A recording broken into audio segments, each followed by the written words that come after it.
Olá pessoal, prosseguindo com o direito das coisas, a aula agora é sobre servidão predial. Vamos lá. A servidão predial é um dos direitos reais de gozo que incide sobre uma coisa alheia, né? Um direito real estabelecido entre dois imóveis, entre dois prédios, né? Esses prédios pertencem a proprietários distintos, de donos diversos, né? Diferentes. Surge nessa relação um imóvel, um prédio que é chamado de serviente, né? Serviente porque a ele é imposto um encargo, né? Ele é onerado, e serviente porque ele vai servir ao outro imóvel. Este outro imóvel é chamado, por sua vez, de prédio dominante, né? Em outras palavras, a servidão predial ela ocorre quando um imóvel serve ao outro, né?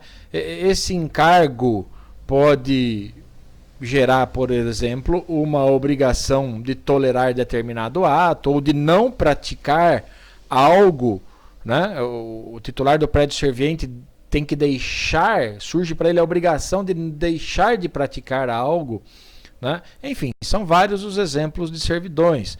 Por exemplo, a servidão de passagem, né? Que é aquela que ocorre quando o dono do prédio dominante, né, tem o direito de passar, né, de atravessar o imóvel vizinho, que é o serviente, né? Outro exemplo muito comum é o direito que um imóvel, que é o dominante, né, tem de levar o gado, por exemplo, para pastar ou beber água no imóvel vizinho, né? Enfim, são vários. Até o direito de caçar em propriedade alheia não deixa de ser um exemplo de servidão predial, né?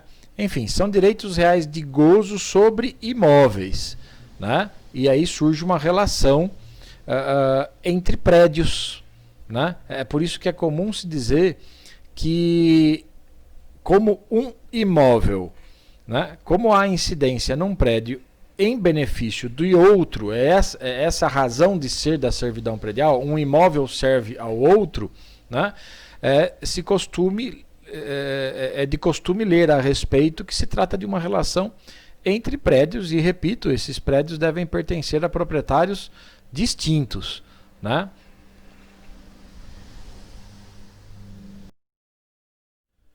Vamos ver como se constitui uma servidão. Então, olha lá o que diz o artigo 1378 do Código Civil. A servidão proporciona utilidade para o prédio dominante. Utilidade para o prédio dominante. E grava o prédio serviente, que pertence a diverso dono, né? Então, observem que a servidão predial ela aumenta a utilidade do prédio dominante, né? E o prédio serviente é aquele que ficará onerado, porque ele é que vai aumentar essa utilidade do prédio dominante, né? A ponto, às vezes, isso ocorre em muitos casos, de até valorizar, aumentar o valor do prédio dominante, né? Mas enfim, vamos lá. Então a servidão proporciona utilidade para o prédio dominante e grava o prédio serviente. A relação que falamos lá atrás é a relação exatamente que surge entre esses dois prédios, o dominante e o serviente, que devem pertencer a donos diversos, né, a proprietários distintos. E constitui-se mediante declaração expressa dos proprietários ou por testamento. Olha só, então se trata de uma constituição voluntária, ela se constitui voluntariamente, né? E deve ser levada a registro no cartório de registro de imóveis, né? É importante deixar claro que essa constituição da servidão predial é voluntária porque ela decorre de um acordo de vontades, né? É bem diferente, por exemplo, do que ocorre lá nos direitos de vizinhança, né? Então, uma servidão de passagem ou uma servidão de trânsito, né, que é aquela que permite ao dono do prédio, ao dono ou possuidor do prédio dominante atravessar o prédio serviente, né, não se confunde essa servidão de passagem com a passagem forçada já estudada lá nos direitos de vizinhança. A passagem forçada, ela é imposta por lei. Aqui, a servidão predial decorre de um acordo de vontades, né? E também por testamento, né? Sempre com registro no cartório de registro de imóveis. Agora, é possível também se falar em servidão predial, em aquisição do direito real de servidão predial, vejam bem, não é direito real de propriedade, né? Em aquisição do direito real de servidão predial, através da uso capião, que é o que diz o artigo seguinte.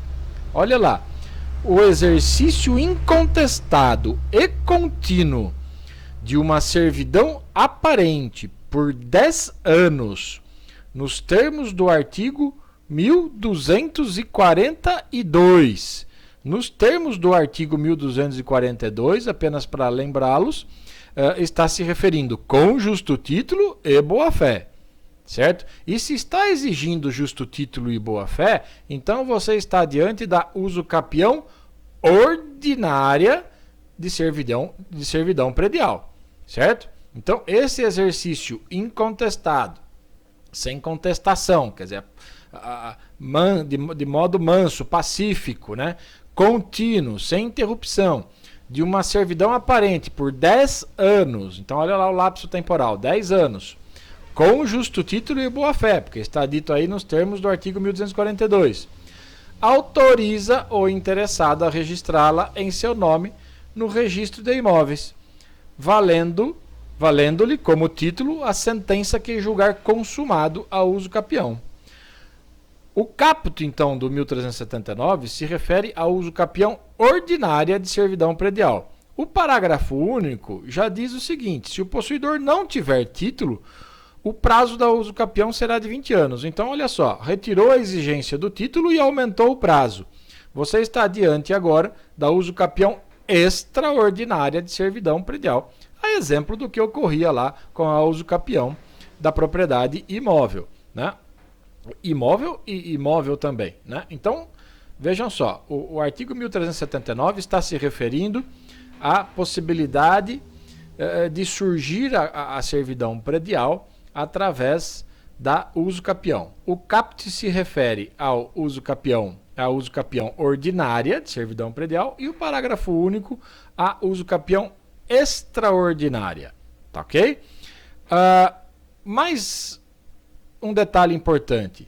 Observem que o caput se refere a uma servidão aparente. Então, só pode gerar uso capião de servidão predial, né, se tratar de uma servidão aparente. Isso vale tanto para a uso capião ordinária quanto para a uso capião extraordinária.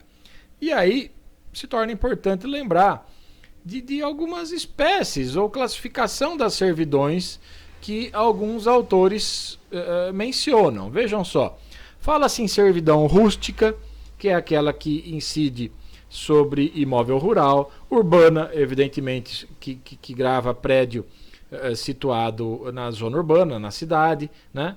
Servidão positiva é aquela que consiste na prática de atos sobre o prédio serviente, né? Lembrando que o prédio serviente é aquele gravado, onerado, é o prédio que está aumentando a utilidade do dominante, né?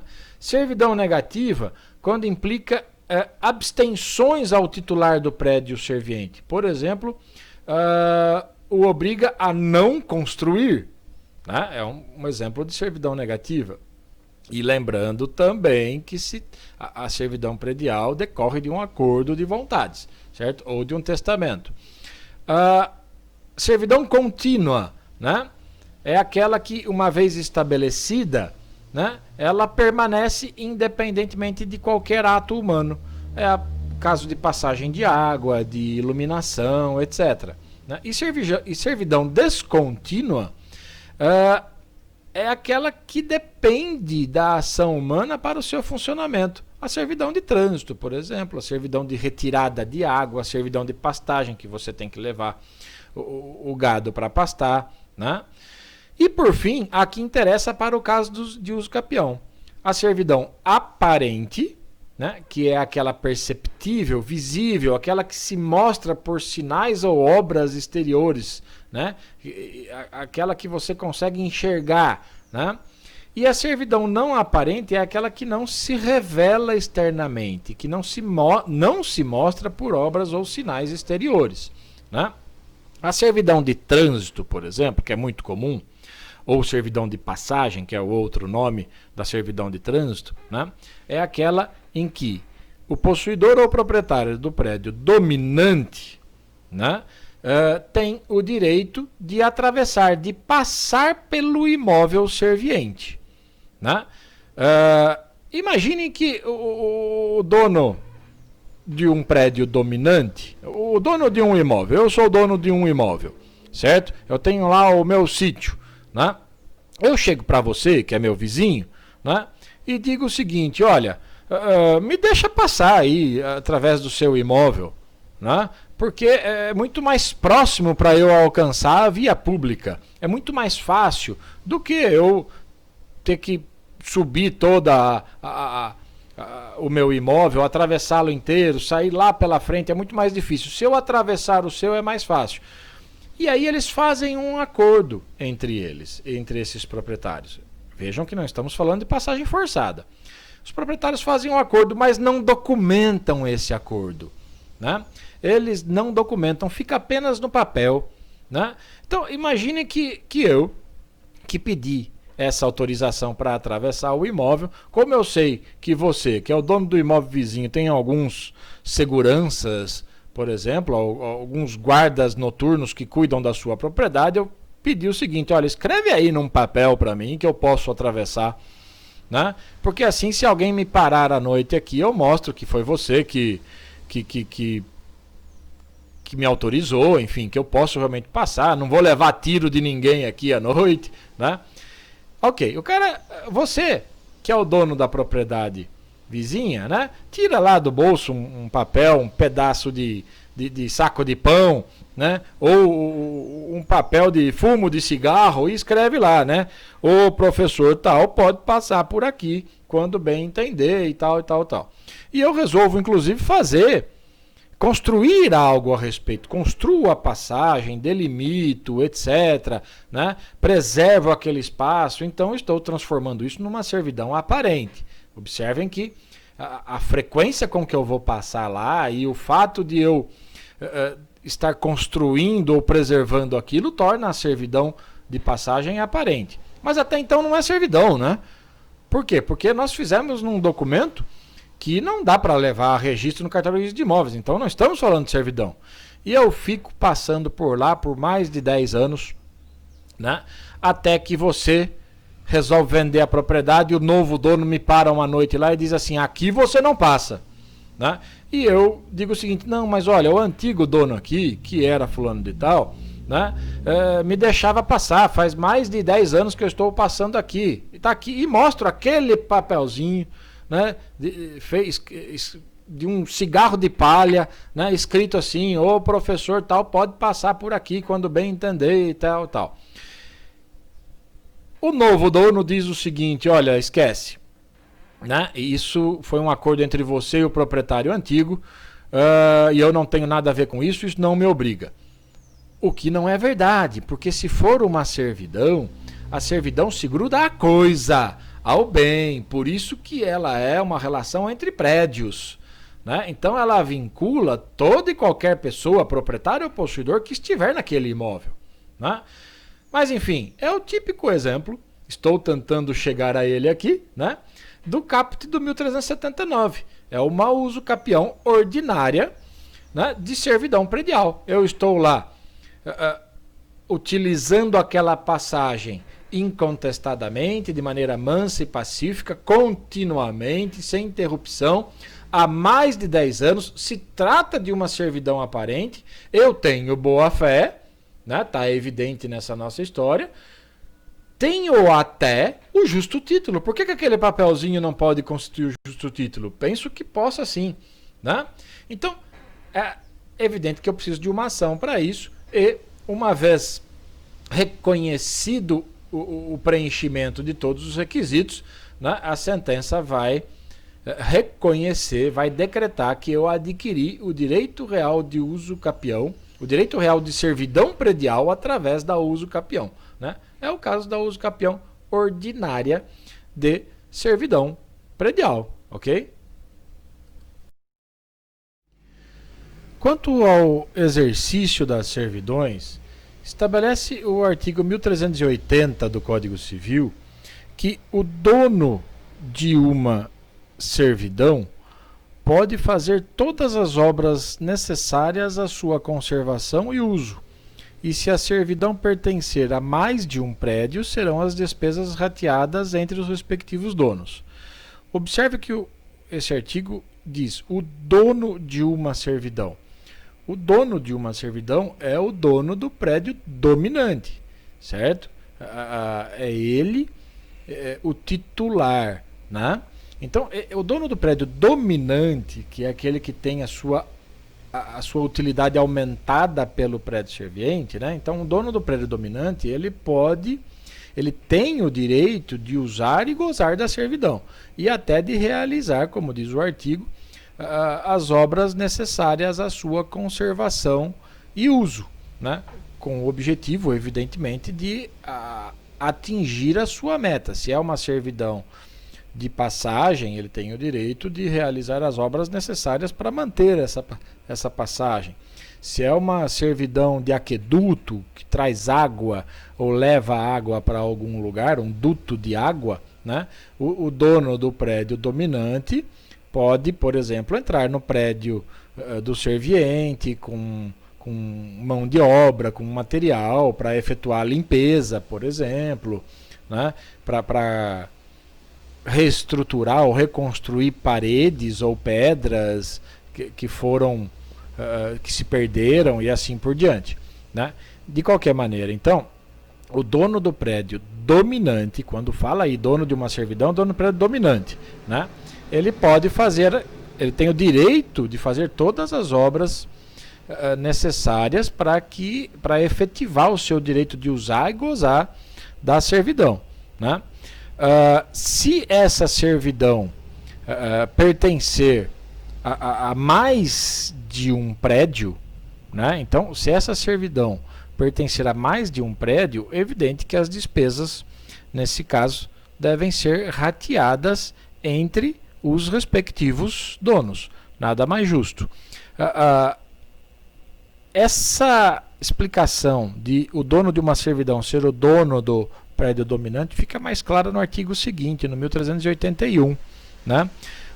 Esse artigo estabelece que as obras a que se refere o artigo antecedente devem ser feitas pelo dono do prédio dominante, olha lá, se o contrário não dispuser expressamente o título, né? Então, reiterando, né?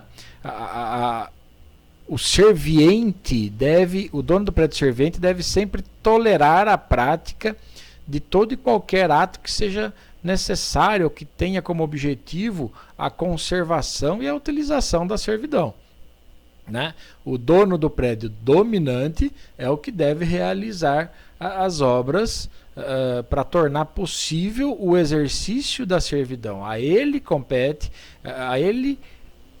arcar com as despesas dessa manutenção, dessa conservação necessária para o exercício da servidão, né? Mas observe que esse 1381 deixa claro que o seguinte: se o contrário não dispuser expressamente o título, ou seja, aos proprietários, né, dos prédios dominante e serviente, né, a eles é permitido dispor de maneira diferente no contrato, né, concedendo, por exemplo, ao dono do prédio serviente a obrigação, né, de arcar com essas despesas, de realizar inclusive as despesas de manutenção, né. Uma disposição interessante, seguindo ainda quanto ao exercício das servidões, está no artigo seguinte, né? Olha só, quando a obrigação incumbir ao dono do prédio serviente, né, observem que isso é possível, né? A regra compete ao dono do prédio dominante, né, a obrigação de realizar as obras necessárias à conservação e uso da servidão, né?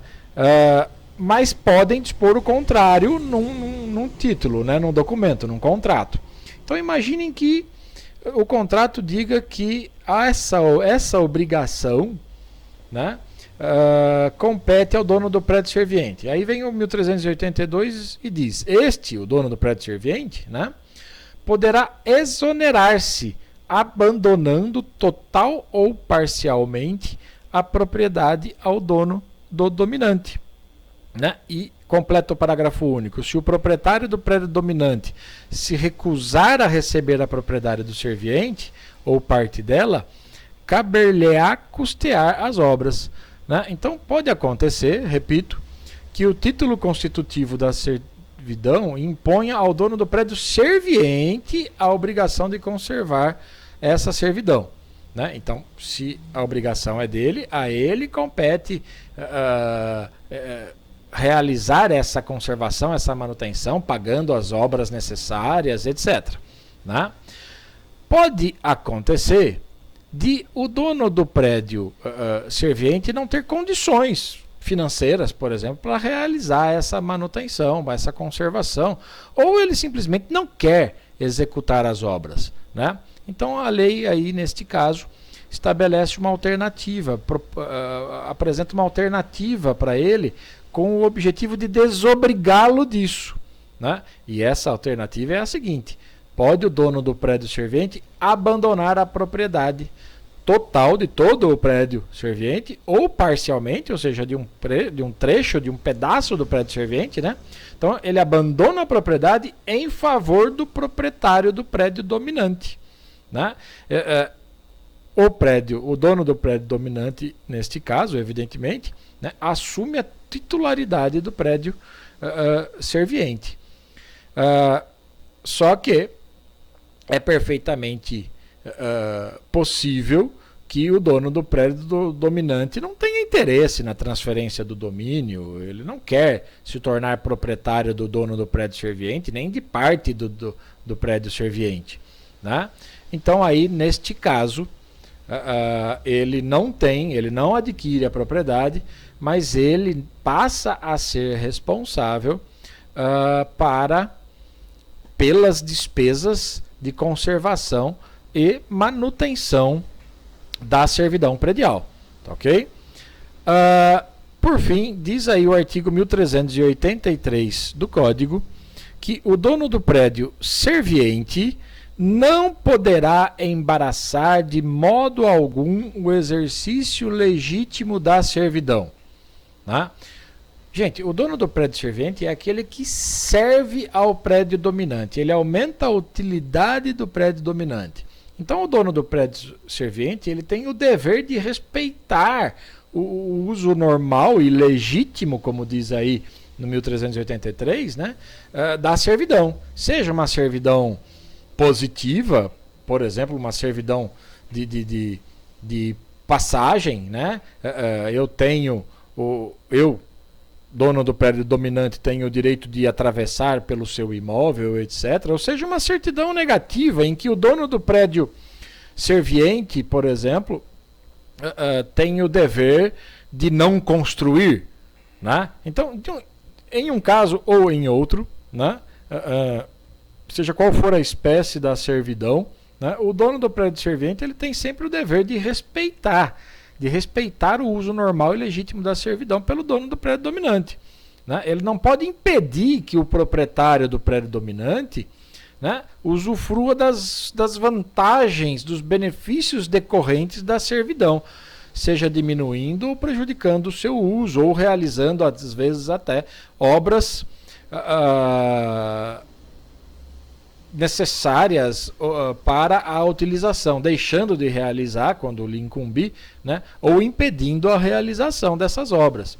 É comum, por exemplo, acontecer em servidão de passagem, de o dono do prédio serviente, de repente, constrói uma cerca, constrói um muro e passa, de repente, a impedir a passagem, né? Em todos os casos em que o dono do prédio serviente embaraça o exercício legítimo da servidão, ao dono do prédio dominante surge o direito de se utilizar das ações possessórias, né? Então ele pode entrar com a ação de manutenção de posse, se for o caso de turbação, ele pode entrar com reintegração de posse, se ele perder a posse da servidão predial, né, daquele espaço, daquilo que ele pode fazer no imóvel vizinho, né? Ou até a ação de interdito proibitório, se existir apenas a ameaça de uma turbação ou de um esbulho. Diz o artigo 1384 que a servidão pode ser removida de um local para outro pelo dono do prédio serviente e à sua custa, se em nada diminuir as vantagens do prédio dominante, ou pelo dono deste e à sua custa, se houver considerável incremento da utilidade e não prejudicar o prédio serviente. Observem então que tanto o dono do prédio serviente, que é aquele que está servindo ao outro, que está aumentando a utilidade do outro, quanto o dono do prédio dominante, ambos podem remover a servidão de local, alterar o local da servidão, né? O dono do prédio serviente, sempre, é claro, comunicando o fato ao dono do outro imóvel, né, previamente. Então, o dono do prédio serviente, ele tem, como diz o 1384, o direito de remover a servidão de um local para outro, né? Mas tem que demonstrar, ou tem que ficar claro, que essa remoção, né, vai tornar mais favorável a sua utilização, a utilização do prédio serviente, né? E que isso não vai acarretar uma desvantagem ou uma perturbação, né, ao exercício normal dos direitos do proprietário do prédio dominante, né? Em outras palavras, o dono do prédio serviente, ele pode mudar a localização da servidão, né? Imagine, por exemplo, alterar numa servidão de passagem, você alterar o local pelo qual irá passar o dono do prédio dominante, né? Essa alteração pode ocorrer tanto por parte do dono do prédio serviente, quanto por parte do dono do prédio dominante. Se o dono do prédio serviente resolver alterar, né, o local dessa servidão, então a ele incumbirá arcar com as despesas dessa remoção, dessa alteração, né? E se o dono do prédio dominante resolver alterar essa servidão, remover de um local para outro, então aí é o dono do prédio dominante que compete arcar com as despesas, né? De um modo ou de outro, né, o fato é que não se pode prejudicar ainda mais ou aumentar ainda mais a oneração, né, ou as dificuldades do prédio serviente, se essa alteração for feita pelo dono do prédio dominante. Se for feita pelo dono do prédio serviente, então ele não pode, essa alteração não pode prejudicar o exercício normal da servidão predial pelo dono do prédio dominante. De acordo com o artigo seguinte, o exercício da servidão deve se restringir às necessidades do prédio dominante e sempre tentando evitar agravar ainda mais o encargo sofrido pelo prédio serviente, né? A servidão, gente, ela é constituída para satisfazer as necessidades de um prédio, que é o dominante, para aumentar as vantagens, né, para aumentar a utilidade do prédio dominante, né? Por outro lado, a servidão restringe, de certo modo, o direito de propriedade do dono do prédio serviente, né? Porque ele impõe um encargo, tá, ok? Então, diz o 1385 que o exercício da servidão, ele deve se restringir exclusivamente às necessidades do prédio dominante, né? Ele deve ser exercido de forma a evitar qualquer abuso, né? Não pode o dono do prédio dominante né, abusar do seu direito, né, deve ser exercido com civilidade, né, de modo que não agrave, repito, ainda mais a restrição que é imposta ao titular do prédio serviente, né? Mas olha o que diz o parágrafo 3º, né? Pode acontecer de as necessidades da cultura ou da indústria, né? Por conta das necessidades da cultura ou da indústria, será absolutamente necessário aumentar a servidão, né? Alargar a servidão, como diz o parágrafo 3º, dar a ela maior largueza, né? Neste caso, o dono do prédio serviente é obrigado a sofrer esse aumento da servidão, né? Essa maior largueza da servidão, né? Repito, isso tem que ficar para essa ampliação compulsória, como alguns chamam, né? Ampliação da servidão, né? Que autoriza, a própria lei autoriza a sua ampliação, desde que se demonstre que a cultura ou a indústria, que seriam atividades exercidas pelo dono do prédio dominante, né, necessitem de uma servidão maior, né, desde que se demonstre isso, é possível essa ampliação, né? Só que não pode gerar prejuízo para o dono do prédio serviente. E é por isso que a parte final aí do parágrafo 3º estabelece que deve o dono do prédio dominante, nesses casos, né, de ampliação da servidão, exigida por conta das necessidades da cultura ou da indústria, nesses casos deve o dono do prédio dominante indenizar o dono do prédio serviente pelo excesso, ou seja, de todos os prejuízos causados ao dono do prédio serviente, né?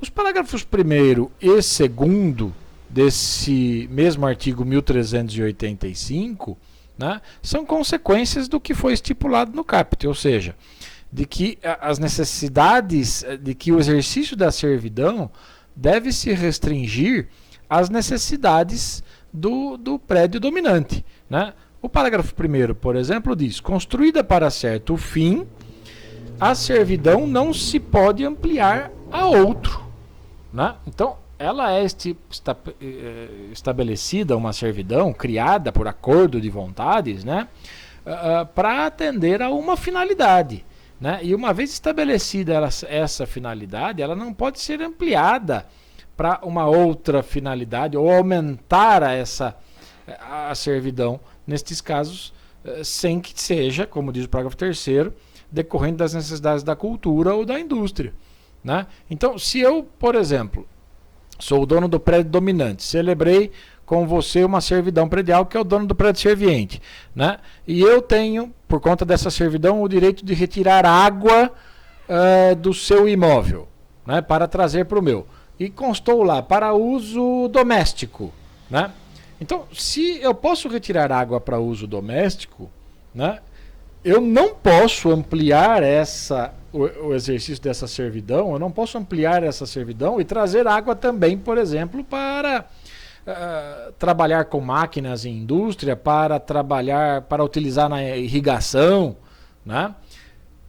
Enfim, a servidão deve se restringir apenas às necessidades impostas no título que a gerou, que a constituiu, né? O parágrafo 2º diz que nas servidões de trânsito, né, são as servidões de passagem, a de maior inclui a de menor ônus e a menor exclui a mais onerosa. Também é uma consequência do que dispõe o caput, né? Ou seja, não se pode, se deve, aliás, né, no exercício da servidão, respeitar as necessidades do prédio dominante. Não se pode ampliar desmedidamente, né? Então, se eu estabeleci, se os prédios estabeleceram, por exemplo, um predial que permite a passagem do dono do prédio dominante ou de quem venha do prédio dominante, que permite a passagem de pedestres, né, a pé, eu não posso passar de veículo, né? Então, na servidão de trânsito, a de maior inclui a de menor ônus e a menor exclui a mais onerosa. Se estabeleceu que eu posso atravessar o seu imóvel com um veículo, é claro que eu posso atravessá-lo também de bicicleta ou a pé. A de maior inclui a de menor ônus, né? Agora, se estabeleceu que eu posso passar a pé sobre o seu imóvel, né, caminhando, não significa, ou significa que eu não posso passar, né, significa que eu não posso atravessar o seu imóvel com um veículo, né? Então, a de menor exclui a servidão mais onerosa, ok? Uma das características da servidão predial é a sua indivisibilidade, seja ativa ou passiva, isto é, seja tanto considerando o imóvel serviente quanto considerando o imóvel dominante. E essa indivisibilidade, ela fica clara no artigo 1386 do Código Civil.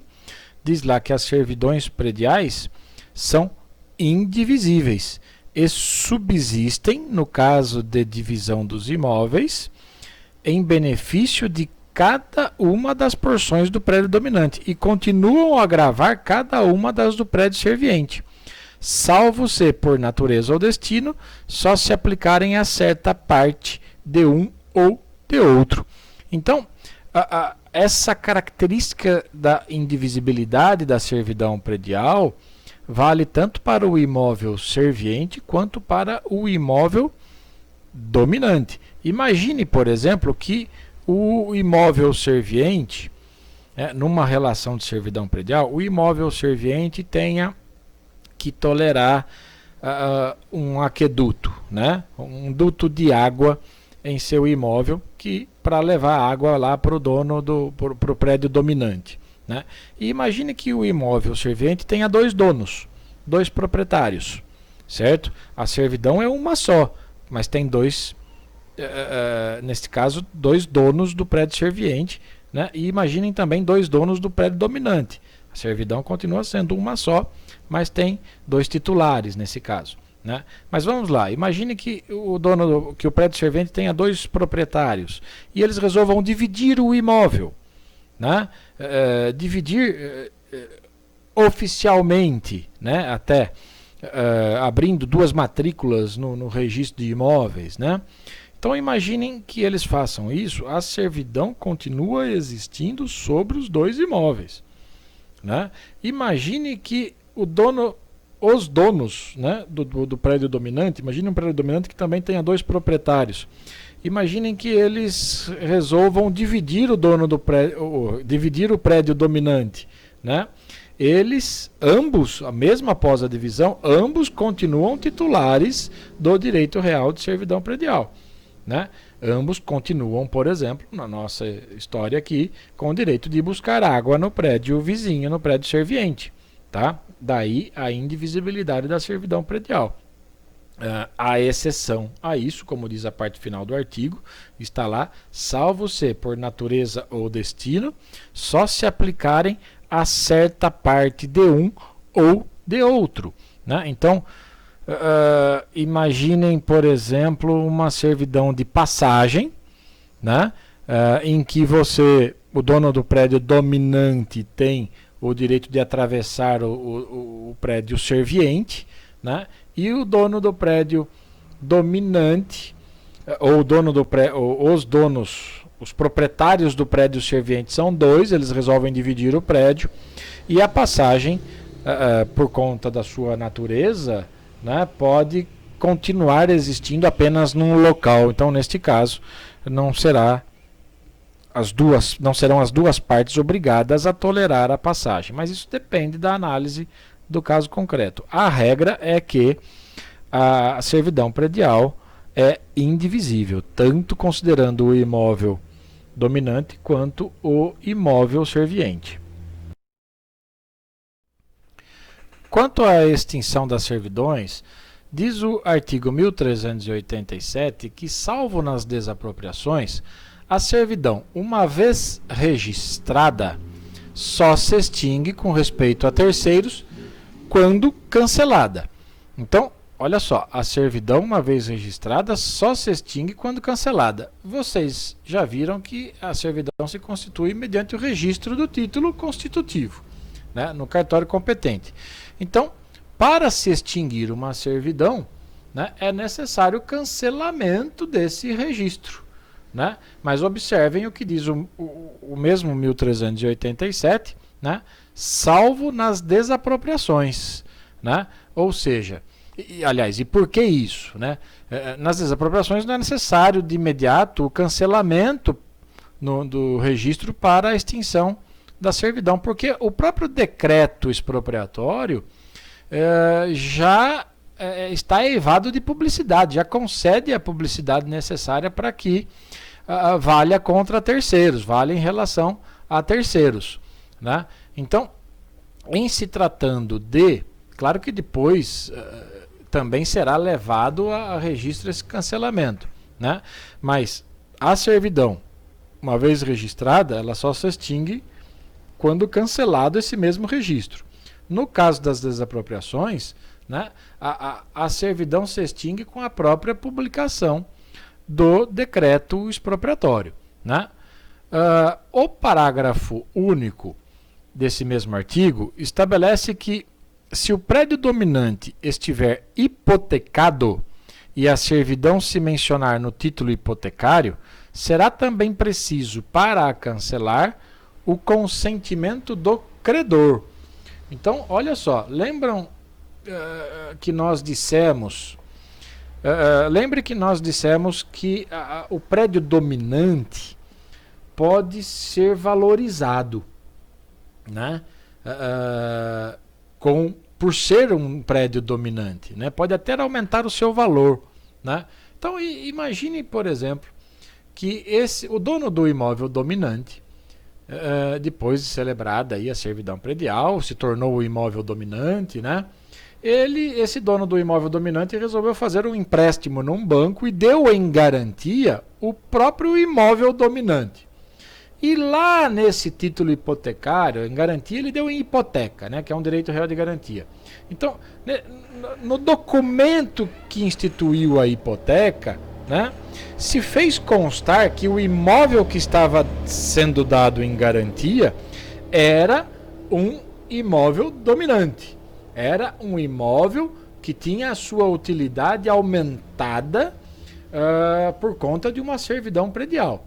Nestes casos específicos, né, aí para o cancelamento será necessário também o consentimento do credor. Nesta nossa história, o consentimento da instituição financeira, o consentimento do banco, né?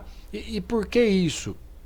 Porque ao cancelar, por exemplo, uma servidão predial, você pode diminuir o valor do imóvel dominante e assim desfalcar a garantia do banco, né? Então, em suma, para que a servidão possa ser extinta, é necessário o cancelamento do registro, né? Se existir hipoteca sobre o imóvel, né, aí o término, a extinção da servidão fica condicionada ao consentimento do credor hipotecário, ok? Casos de extinção da servidão são apresentados no artigo 1388, né? E são praticamente, resumidamente, três, né? A renúncia, a perda da utilidade da servidão e o resgate, né? Diz o 1388 que o dono do prédio serviente tem direito, pelos meios judiciais, inclusive, né, ao cancelamento do registro, embora o dono do prédio dominante lhe o impugne. Ou seja, são casos que, uma vez ocorridos, né, surge para o dono do prédio serviente, que é aquele prédio onerado, em que o proprietário sofre restrições em seu direito de propriedade, né, surge para ele o direito de promover a extinção da servidão através do cancelamento do registro, mesmo que o dono do prédio dominante não concorde, né? Diz no inciso 1 o seguinte: quando o titular houver renunciado à sua servidão, né? A renúncia do titular da servidão aí, é bom que se explique, né? É a renúncia do proprietário do prédio dominante, do dono do imóvel dominante, né? Então a renúncia nada mais é do que uma declaração que ele faz, deixando clara a sua intenção de extinguir, de tirar do seu patrimônio aquele direito real de servidão predial, né?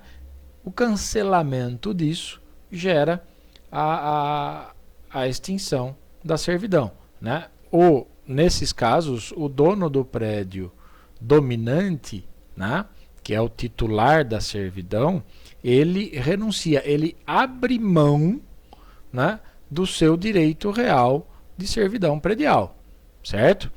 Há quem admita aí a possibilidade de renúncia tácita, né? A renúncia tácita seria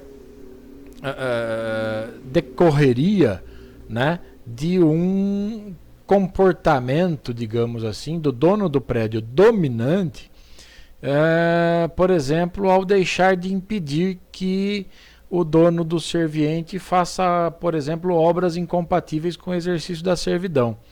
Então, o dono do prédio serviente fez uma obra que impede o exercício da servidão e o dono do prédio dominante ficou quieto e permitiu, né? Poderia aí implicar numa renúncia tácita. É evidente que nesse caso isso teria que ser demonstrado de maneira muito clara judicialmente, né? É bom que fique claro também que a renúncia ela independe da aceitação do dono do serviente, né? A renúncia é um ato unilateral. Diz o inciso 2 que esse direito de cancelar o registro da servidão também surge para o dono do prédio serviente quando tiver cessado para o prédio dominante a utilidade ou a comodidade que determinou a constituição da servidão, né? Então, a servidão também será extinta, evidentemente com o cancelamento do respectivo registro no cartório, né? Se o dono do prédio dominante, se o prédio dominante perder a utilidade, se a servidão predial perder a utilidade para o dono do prédio dominante, né?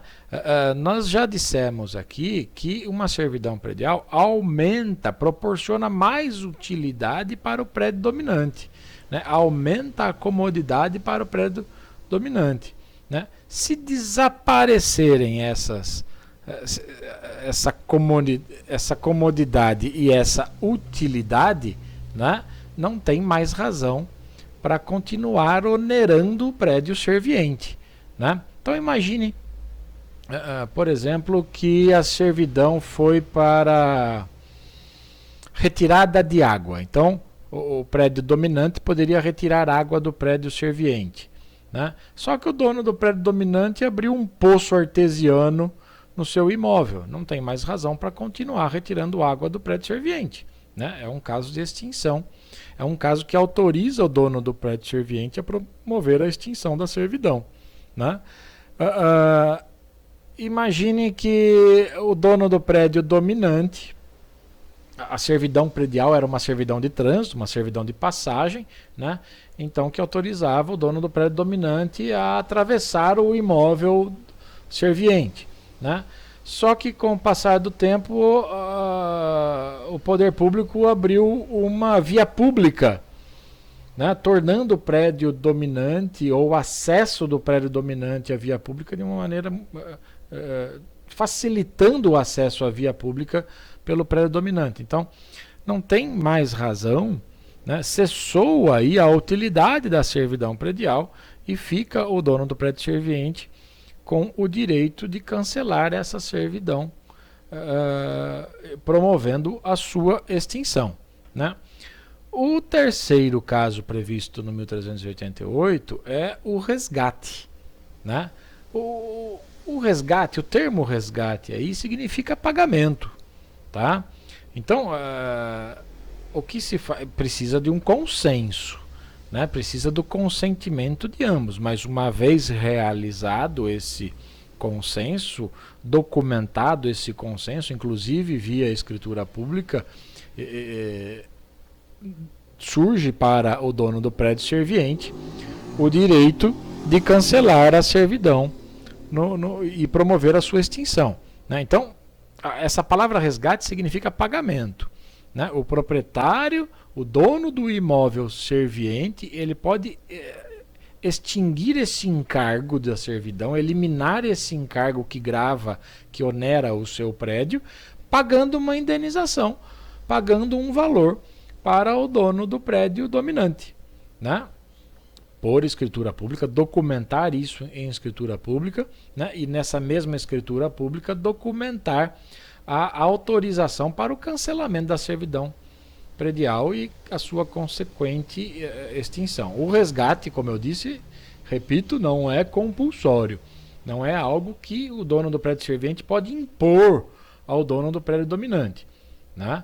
É necessário aí, o dono do prédio dominante não está obrigado a aceitar esse pagamento e abrir mão da servidão, né? É necessário o consentimento de ambos aí, dono do prédio dominante e dono do prédio serviente, ok? Para encerrar, diz também o artigo 1389 que se extingue a servidão, gerando ao dono do prédio serviente a faculdade, a opção de cancelá-lo ou não, né? Evidentemente provando a extinção, né? Em 3 outros casos, né? Reunião dos 2 prédios no domínio da mesma pessoa, é o que diz o inciso 1, e o que ocorre neste caso é o que a doutrina chama de confusão, né? Ora, se para a existência de uma servidão é necessária a pluralidade de prédios, né, pertencentes a proprietários diferentes, né, proprietários distintos, como dissemos lá no início, é evidente que ocorrerá a extinção da servidão quando os imóveis passam ao domínio do mesmo dono, passam a pertencer a um dono só. Imagine que o dono do prédio serviente compra o imóvel dominante ou o contrário. Ok? É outro caso de extinção da servidão. O inciso 2 diz, pela supressão das respectivas obras, por efeito de contrato ou de outro título expresso. Neste caso se aplica, é um modo de extinção que se aplica a servidões aparentes. Lembrem que as servidões aparentes são aquelas que se mostram, que são visíveis por obras ou sinais exteriores, né? Então, se essas obras para as quais essa servidão aparente foi instituída, né, se essas obras forem retiradas, se ocorrer a supressão dessas obras, como diz o inciso 2, né, evidentemente que vai acontecer a extinção do direito de servidão, né? Agora, fica claro aí no inciso 2, diz lá, por efeito de contrato ou de outro título expresso. O que quer dizer isso? Que é fundamental, neste caso, a existência de um contrato entre dono do prédio dominante e dono do prédio serviente, né? Ou qualquer outro documento, mas expresso, tem que ser um documento, né? Em que haja o acordo para a supressão dessas obras, para a retirada dessas obras, né?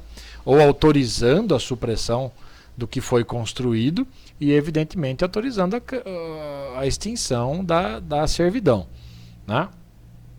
No inciso 3, diz que a servidão também se extingue pelo não uso durante 10 anos contínuos. Então, imagine que o titular do direito real de servidão, ou seja, o dono do prédio dominante, né, deixa de fazer uso dessa servidão por pelo menos 10 anos contínuos, né? Não há mais razão para manter essa servidão, né? E neste caso fica o dono do prédio serviente autorizado a promover a sua extinção, ok?